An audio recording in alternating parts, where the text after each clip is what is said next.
Mercredi soir, je vous annonçais la très probable sortie de GPT 4.5. À l'occasion du premier anniversaire de GPT 4, le 14 mars, plusieurs comptes Twitter indiquaient une sortie de GPT 4.5 imminente. Et OpenAI a publié pendant quelques minutes, voire quelques heures, la page GPT 4.5 Turbo. Et le robot de Bing a indexé la page avant sa suppression. Donc on avait des sources d'habitude très fiables qui indiquaient un GPT 4.5, une page GPT 4.5 sur le site d'OpenAI et un modèle Claude 3 Opus qui, pour la première fois en un an, devance GPT 4 et GPT 4 Turbo. Tous les éléments étaient donc en théorie réunis pour la sortie de GPT 4.5, mais il semble qu'il y ait eu un contretemps du côté d'OpenAI qui a retardé la sortie du modèle. D'après les informations de la page indexée par Bing, GPT 4.5 devrait avoir une capacité de 256 000 tokens de contexte et devrait être 2 à 3 fois moins cher que GPT 4 Turbo. Et le seul potentiel red flag qu'on avait sur la métadescription de cette fameuse page, c'est que les connaissances du modèle étaient censées s'arrêter en juin 2024, donc assez illogique. Aucune nouvelle information sur une potentielle future date, mais OpenAI ne doit pas apprécier que Claude 3 les devance. Prochaine actualité, OpenAI ChatGPT Robot. Seulement 3 semaines après l'annonce du partenariat entre OpenAI et Figure, les ingés ont publié une démo très impressionnante. Je vous passe un court extrait. Hey Figure One, what do you see right now? I see a red apple on a plate in the center of the table, a drying rack with cups and a plate, and you standing nearby with your hand on the table. Great, can I have something to eat? Sure thing.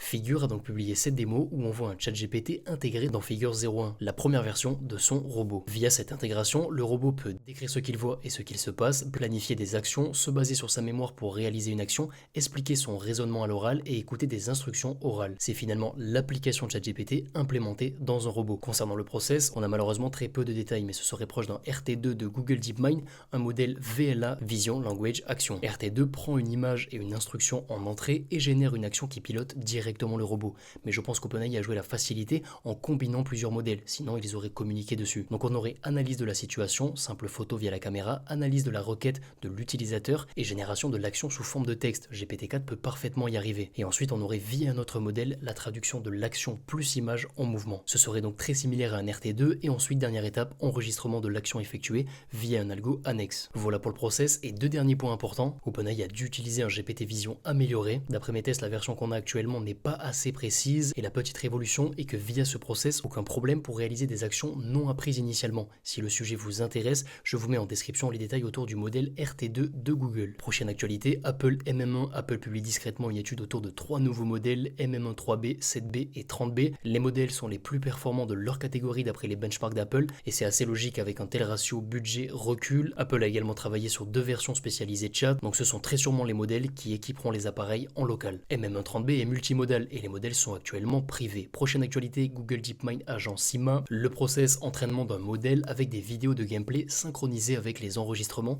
des actions clavier-souris. Le modèle associe donc des actions visuelles sur le gameplay avec des mouvements clavier-souris. Et la troisième étape, une fois que le modèle est OK, l'utilisateur envoie une action en texte, récolte du bois par exemple, et l'agent IA connecté au modèle envoie des instructions au jeu comme s'il utilisait le clavier et la souris. Aucun accès au code source du jeu ou à une API n'est nécessaire et l'objectif dans un futur proche pour SIMA, réaliser des actions nécessitant une planification plus complexe. Et dernier point, si le sujet vous intéresse, vous avez 7 ingénieurs qui automatisent Minecraft chaque jour un peu plus, c'est assez impressionnant. Prochaine actualité, et c'est un segment Devin. En premier, on a un nouveau projet Open Devin, l'objectif Devin mais 100% open source. Un concurrent Devin ne devrait pas trop tarder à publier son produit phare, Magic.dev, et la grande différence avec Devin, c'est que Magic a reçu 5 fois plus de financement. Et j'ai vu passer 7 anciens tweets de Sam Altman qui est assez intéressant et qui résonne avec l'arrivée de Devin. Altman a très sûrement dû changer d'avis en 3 ans et on aura en théorie une update sur ce sujet dans sa prochaine apparition chez Lex Fridman. 3D Gaussian Splatting, des démos toujours plus impressionnantes. Je vous mets plusieurs liens en description. Les GPTs débarquent sur Copilot, 5 GPTs sont accessibles gratuitement et l'abonnement à Copilot professionnel est nécessaire pour créer un GPT custom. Donc Copilot devient très intéressant et couplé avec Edge, ça commencerait à être légèrement plus intéressant qu'un ChatGPT+.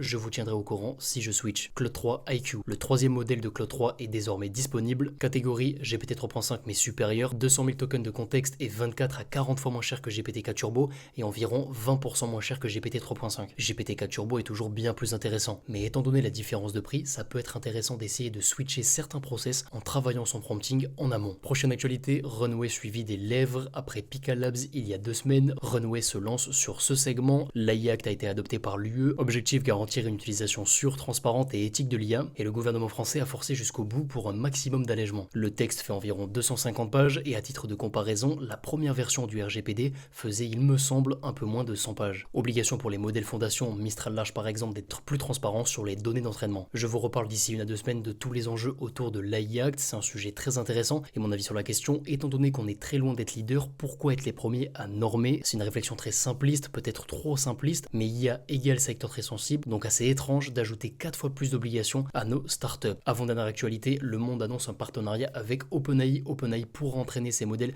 sur les articles du journal et on termine sur un paper intéressant qui détaille le fonctionnement d'un algorithme se rapprochant de Q-Star. Donc on arrive à la fin de cette revue d'actualité autour de l'IA, j'espère qu'elle vous aura plu. Si c'est le cas, n'hésitez pas à vous abonner. Si vous avez la moindre question, n'hésitez pas à venir sur le Discord de la chaîne. Je vous dis à très bientôt. Ciao ciao.